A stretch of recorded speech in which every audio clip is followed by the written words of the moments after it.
iisipin rin po natin yung ano, yung kumbaga nagbibigay rin po tayo dun ng ano sa ating mga pamilya, yung pagpapahalaga na para sumuporta po sila sa atin. Kaya madalas po na pagka nakakausap ko po yung mga iba, sinasabi po nila yung mismong pamilya ko ang ayaw sumuporta sa akin, kaya paano ako magdadami ng views. Kasi ibig sabihin baka mayroong bagay na nale-neglect ka. Siyempre busy kasi natin minsan nawawala sa isip natin lalo kung tayo po ay head of the family. Either ano ka, either father ko or mother ka dahil consider na head of the family ka pa rin. Yung mga siblings natin, mga anak natin, mas nakababata sa atin. O, na siyempre hindi naman sila makakapagreklamo pagdating sa tayo nag-order sa kanila. Pero ang iisipin natin, baka naman napapabayaan naman natin sila.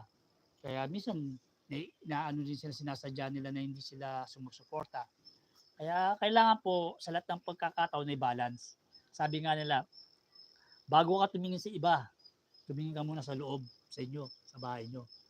Bago mo pansinin yung mga nasa paligid, pansinin mo muna yung nasa pamamahay mo. Means yung pamilya mo muna ang priority mo. Pag sila po ay talagang na-appreciate nila yung ginagawa mo at sumusubaybay sila sa iyo, natutuwa po sila dun sa munting palabas natin na ganito, binibigyan po nila ng pagpapahalaga, mas bibigyan pa po ng pagpapahalaga ng ibang tao. Kasi kumbaga, pagka ginawa po natin yung content natin na with love at happiness at kumbaga magaang po ang dating. Pero pagka ang mga ginagawa natin parang kaya natin ginagawa to kasi gusto natin kumita. Gusto natin na dumami yung views. Kumbaga yung purpose po natin kagad ay yung to gain more, to gain more. Alam mo po yun. Pag ganun po kasi ang ating purpose ay minsan na yung mga bagay na hindi natin nakikita na tumutulong po sa atin para alalayan tayo ay hindi po tayo gagabayan kung naiintindihan yung ibig ko po sabihin.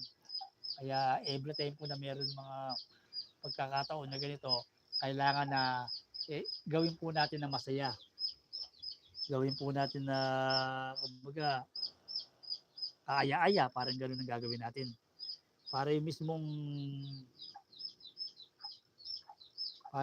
ano po natin, mismong family natin ay sumuporta. Kaya sa ating mga napapadyak, come visit my life. Ganyan, pala yung sinasabi mo.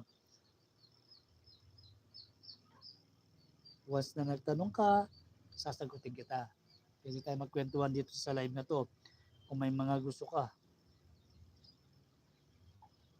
na malaman.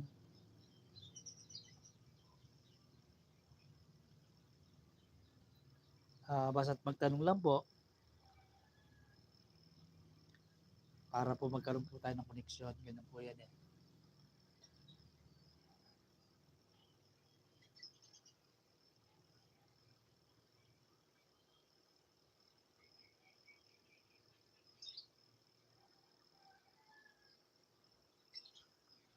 Kaya yung ating mga busy mga friends dyan, hello sa inyo.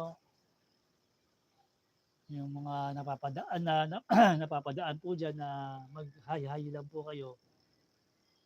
Yun lang po ang ano natin.